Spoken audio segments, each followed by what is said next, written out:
Hi folks, Nathan Pierce here with Family Protection Ministries. It is Friday, the 3rd of May, and I have a couple of things for you to give you a little bit of an update on some stuff going on here in Sacramento, as well as talking about some stuff going on next week. So let's get into it.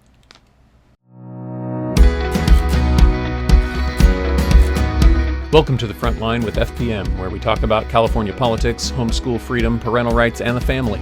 I'm your host, Nathan Pierce, and thanks for joining us today. Let's jump right in and see what's going on here on the front line.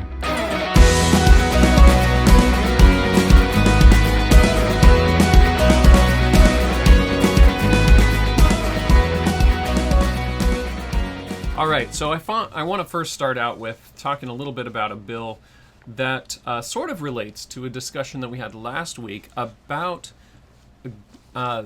government funds for private education. Last year we talked about private education and government funds and the idea behind the choices that we have are not enabled by government funds. They just exist within the law. And so we do have choices, but many people misuse the terminology of choice, or even some of the terminology within the school choice community might be confusing because it's used in different ways.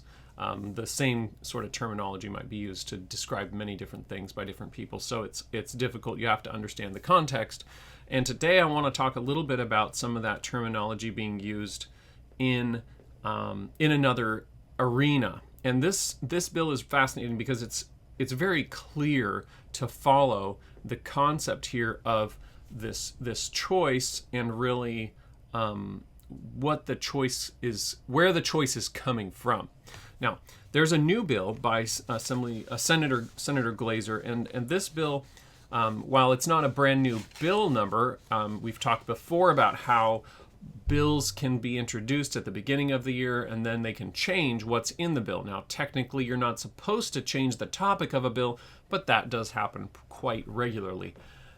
In this particular case, Senator Glazer's bill was changed very significantly earlier this week, and his bill relates to a tax credit and a tax for journalists.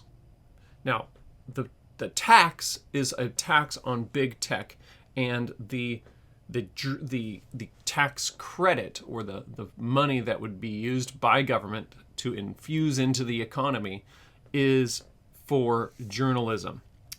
So the headline here in the Sacramento Bee is California would tax big tech to create tax credit for news organizations. So in other words, they're going to take the big tech organizations and they're going to say, we're going to tax you so that we can do this other thing over here. And the other thing over here that they want to use that money for specifically is to pay journalists extra money within certain categories, within certain news organizations that follow certain criteria, that fit into certain follow certain guidelines, fit into certain criteria.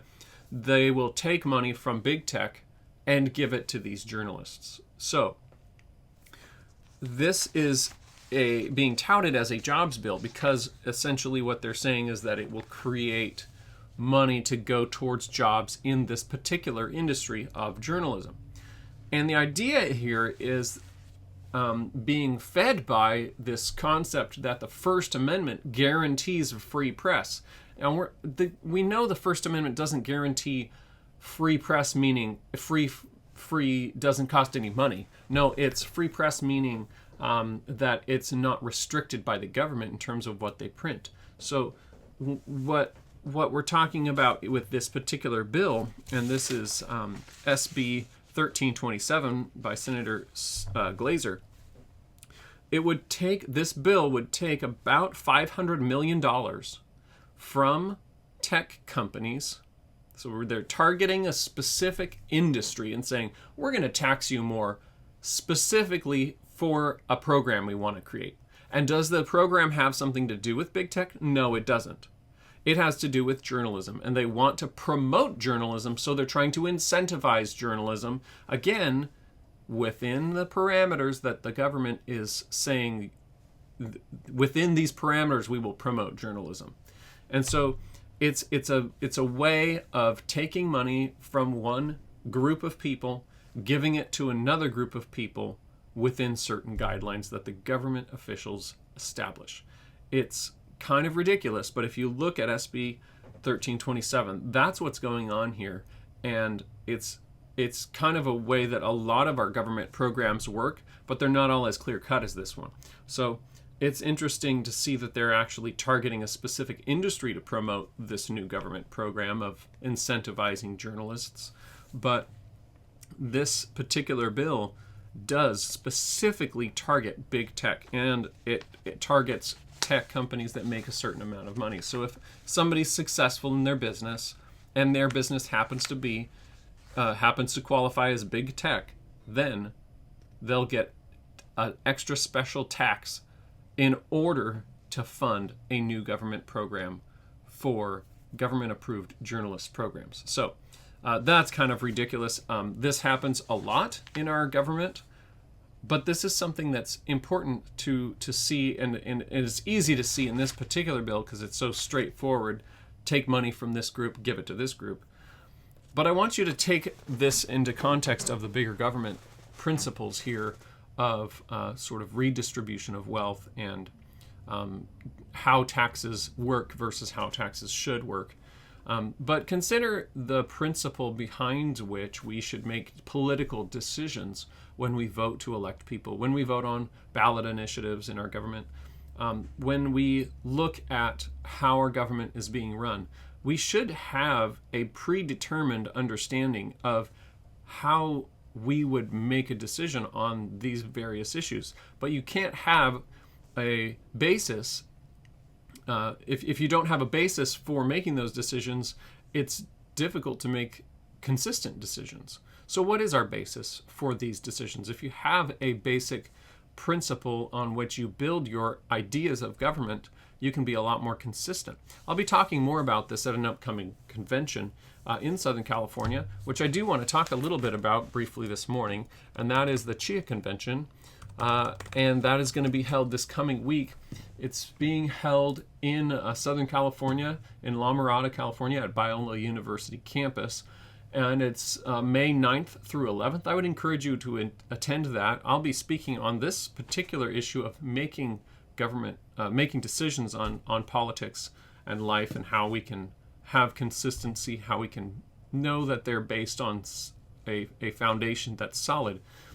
But there's many other opportunities for learning at this convention that's coming up in Southern California. It's CHEA's annual homeschool convention, and I would encourage you to attend that.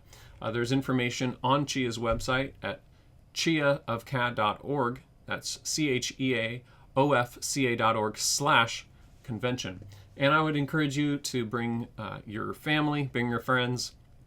There's a great teen program by Generation Joshua that your teens and my teens will be enjoying very much. It's a great opportunity to sort of rub elbows with a lot of other homeschool families in Southern California, as well as just be encouraged and inspired by great speakers from across the country. So thank you for listening today. That's it for now, and we'll talk to you again soon. Thanks for joining us for this episode of The Frontline with FPM. For more information about the topics we discuss here, check out Family Protection Ministries at fpmca.org and subscribe to our channel.